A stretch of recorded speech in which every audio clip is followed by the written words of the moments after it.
Do you know what a mangrove is? I know about mangrove a little bit because I have several times going mangrove park with my family. Picture number 3. Okay, what do you think the types of soil in mangrove? Moody, sticky and yucky. Okay, the last one. What are the animals usually encounter when playing mats? Mat skipper, crab, snail and bird a lot.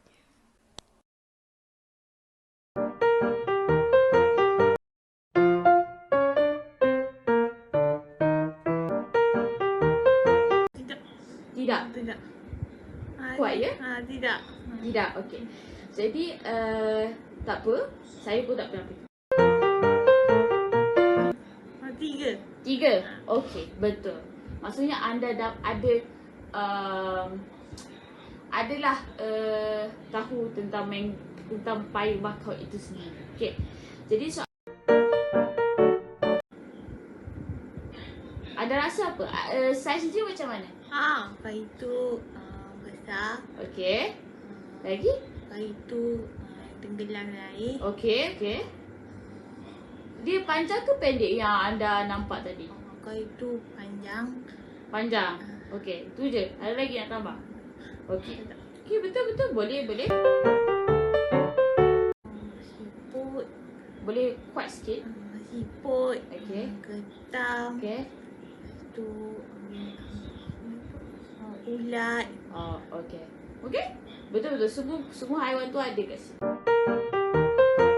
Makanan. Nelayan boleh jual. Nelayan boleh jual apa? Benda kecil-kecil. Benda kecil-kecil. Binatang kecil-kecil. Macam apa?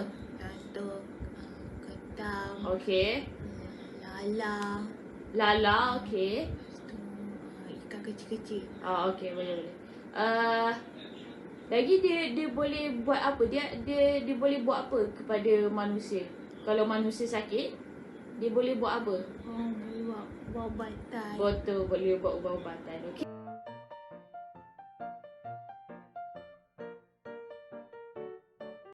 Hi. Okay, for the first question is, what do you think about mangrove conservation in Malaysia? It's pretty bad, very bad. What do you think so?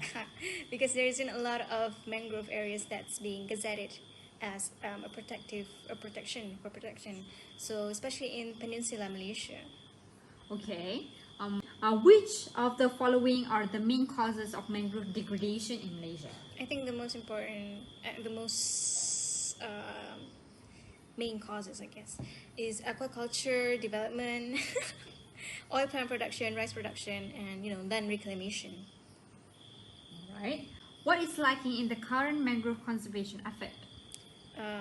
Well, obviously the community participation. Not a lot of people know about mangroves and the conservation that we're doing right now, as well as the political will. So when there's a lot of politicians that care about us, there will be poor law and legislation. All right. Which do you think is the most effective way to conserve mangroves in Malaysia? Of course, as people that know a lot of mangroves, we should reach out to the community and actively involve themselves in conservation and education. So there will be a lot of public awareness program. I think we as Malaysian as well need to vote for the right people who actually care about protecting our land, so that we would have better law and legislation. Okay. Which of the following will you choose to participate in to conserve our mangrove forests? So as we all know, there's programs like Eco Care. So as students, I think we should join that for the conservation. So mangrove seedlings replantation, or donating for mangrove conservation. I think that's the little things that can help a lot for mangroves.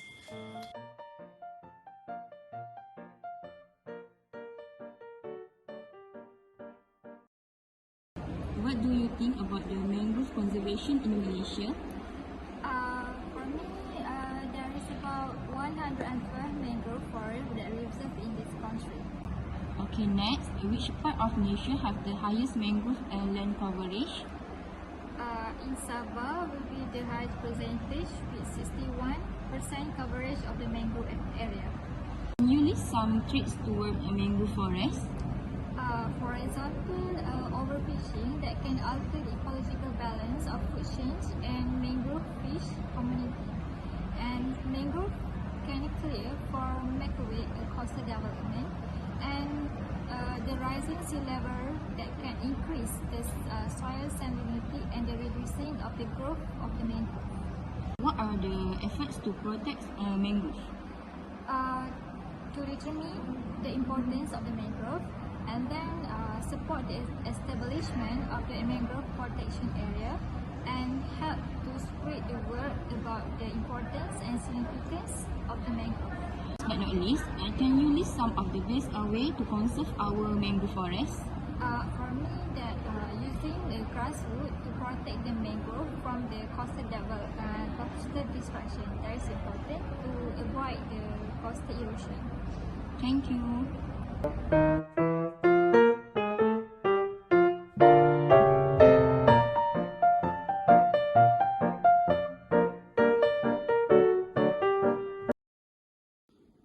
Mangrove ecosystem are usually muddy area, so most of the organisms that stay there are those muddy organisms such as shells, mudskippers, and then of course we also have terrestrial snails a bit, because mangrove have also trees for them to shelter, like monkeys, monitor lizard, those kind of organisms.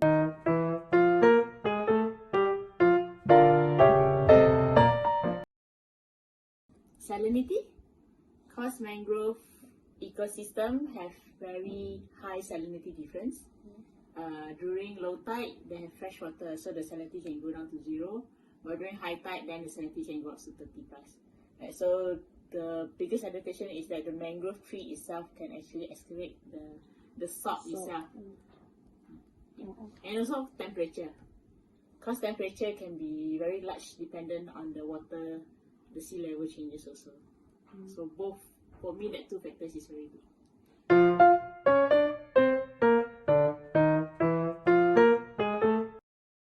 The best way to preserve mangrove and any other ecosystem would be leave them as they is. Reduce anthropogenic, reduce deforestation, and the best of all is just try to minimize human interaction with an ecosystem, including mangrove. But of course nowadays a lot of trash, so most of the time humans have to go and clean up. So I think clean the mangrove is also one good approach to maintain the mangrove ecosystem.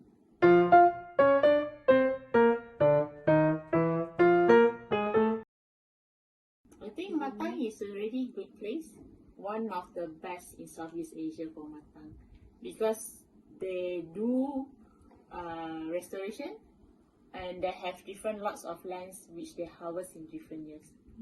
But that is also because of economics value, but not for precisely saying like preserve, restore and let it be. I think it's Matang. But any other places like Pakar, Kemaman, they also have a lot of mangrove restoration, preservation rather than restoration. So they're trying very much to preserve the environment right now.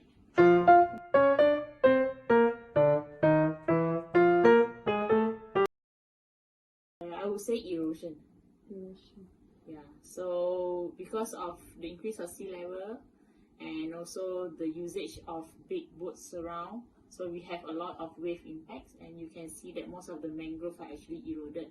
Even at Langkawi, even though it's a small area, for example at Kilim, it's because of the boat, of the tourism activities that go through the mangrove. So actually the wave caused erosion, and the mangrove trees all fell down, and it started to degrade the ecosystem itself.